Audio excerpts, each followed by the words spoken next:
မိခင်တွေ့တာငယ်လေးပမာနွေးထွေးခြင်းနာရှိလူပါသည်ဖျားတပီတော်သည်တရဝါရီချင်းဒုက္ခဖြစ်ခြင်းကင်းလူပါသည်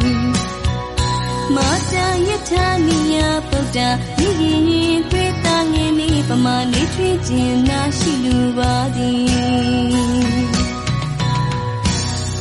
တပါးတော်ပေါ်၌အမြတ်ထွက်ခြင်းကင်းလိုပါသည်သူတပါးတော်ပေါ်၌ပြစ်မှားမှုမဖြစ်လိုပါသည်သူတပါးတော်ပေါ်၌အမြတ်ထွက်ခြင်းကင်းလိုပါသည်သူတပါးတော်ပေါ်၌ပြစ်မှားမှုမဖြစ်လိုပါသည်